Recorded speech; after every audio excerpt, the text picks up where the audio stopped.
Well, hello there, my friends, and welcome to Park Church. I am your friendly neighborhood Pastor Darryl, and this is the last Ask the Pastor session for 2024. This has been so much fun for me. I hope it's been good for you. I hope that this time together and going deeper in our faith and asking these questions and going finding out maybe a little bit more about our faith, about the church, about history, about the Bible, about me has been a wonderful and edifying time for you. Thank you for all the questions that you have sent in. Like I said, we're going to take a brief hiatus for the holiday season, but we're going to pick this back up in early 2025. So if you have a question, please send it in. You can send it in to office@parkchurchgr.org. We'll add it to our basket.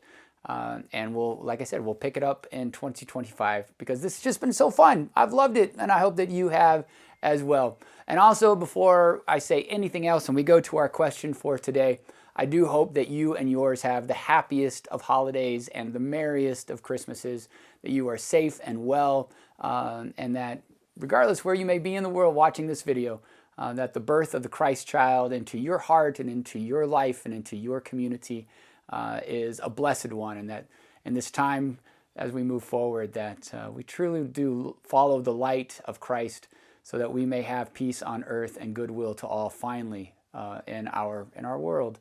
But I do hope and I wish you the merriest of Christmases. But now let's go to our question. And our last question for 2024 is what is your biggest fear? What is your biggest fear? All right, give me 2 seconds. So this is actually a pretty timely question in terms of the Advent and Christmas season, because in a number of the stories, we hear these words, usually from an angel saying, "Fear not," or "Do not be afraid."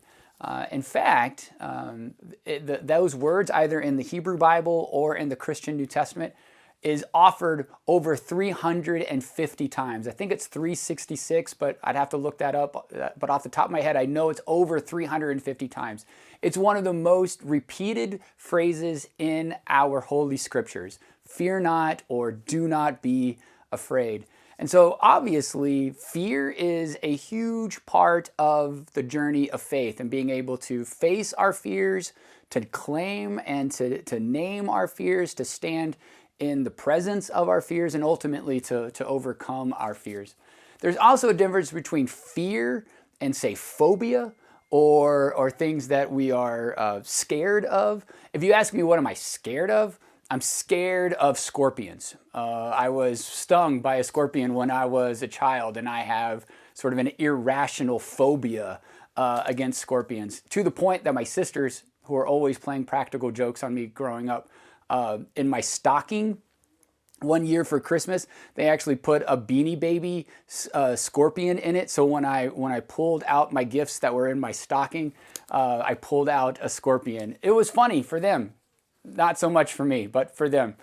So I have this fear, or I'm scared of scorpions, but I don't fear scorpions. I actually recognize them as beautiful, amazing, incredibly intricate, and phenomenal creatures of God, and I can totally respect that.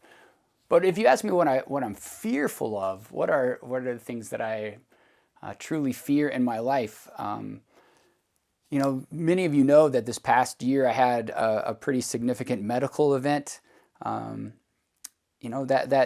facing my mortality, that brought some fears into my head and into my heart. Mostly, it was a fear of leaving my spouse, Tammy. It was a fear of not being able to carry on and experience life with her. I was fearful of that, and I teared up when she and I had a moment alone during that medical time. That was a real fear. I fear that honestly, like, we're just going to blow each other up at some point. I'm fearful either through climate change or nuclear weapons or I do fear that we will not recognize that we have so much more in common with each other than we do different, and that we really are part of one human family. And I think that's what Christ comes to us first as the Christ child, and then as he grows up and he teaches us and he shows us and he sacrifices for us. In many ways, I like to say that Jesus saves, but what Jesus or who Jesus is saving us from is ourselves. And I think one of my biggest fears in life is that we will do something to each other that we just can't take back. And I think that's what Jesus comes to save us from. And that when we claim that Jesus is Emmanuel, that Jesus is nudging us and shaping us and guiding us so that we may turn away, repent, if you will, but turn away from that destructive path that we often decide to take on and to walk down. In fact, let me close with this. During the Advent season, we hear John the Baptist telling us to repent or to metanoia, which is to have the mind of God, or to have a greater mind, or a more divine mind is what it means. And that's a play on paranoia, right? Which is to have a fearful mind. And so John the Baptist, Christ, Paul, the disciples, the apostles, the prophets, they're all kind of encouraging us to move away from paranoia and to move closer to metanoia, to move away from a fearful mind and to have a mind of God or a heart of God. So I think that's probably my biggest fear, is that we'll lean too far into the paranoia side instead of really following Christ down a divine heart and a divine mind side. So it's a good message. It's a good question for this time of year as we await the birth of the Christ child, and our hearts become the manger into which he is born this day. So thank you for this question. That wraps up 2024, my friends. And so until we see each other again, have a Merry Christmas and the happiest of New Year's. May God bless you. May God keep you. Godspeed. Bye-bye.